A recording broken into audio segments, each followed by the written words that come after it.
To truly understand the darkness of the 20th century, we must venture into the psychological abyss of its chief architect, Adolf Hitler. This isn't about humanizing a monster, but about dissecting the mechanisms of tyranny to prevent its return. Our journey begins not in the halls of power, but in the troubled mind of a young man.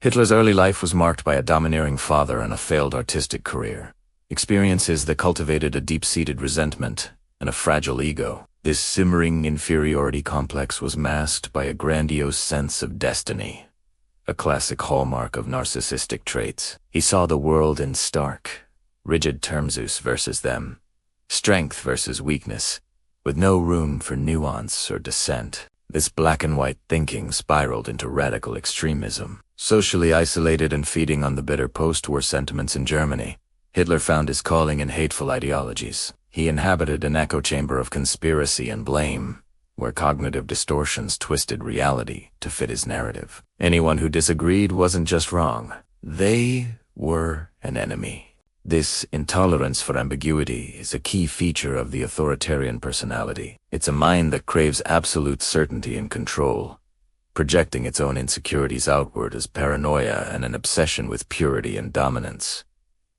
He was a master manipulator, not just of individuals, but of an entire nation's psyche. Hitler tapped into Germany's collective anxiety and economic despair. Following World War I, he understood crowd psychology intuitively, weaving myths of a glorious past and identifying scapegoats to channel public rage. He offered simple answers to complex problems, positioning himself as the sole savior. His speeches were not debates. They were emotional performances designed to bypass rational thought and create a bond of absolute loyalty.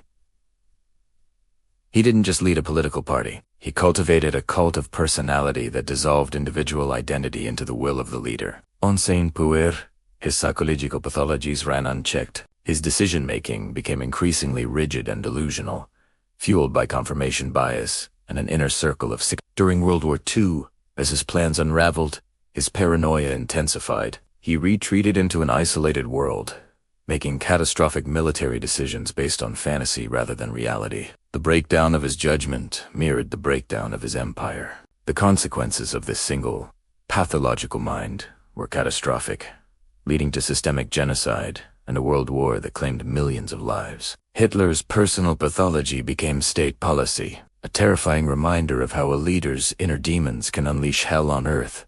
Understanding the psychological patterns of authoritarianism, the paranoia, the manipulation is not just an academic exercise. It is a vital defense for our own time, a lesson in recognizing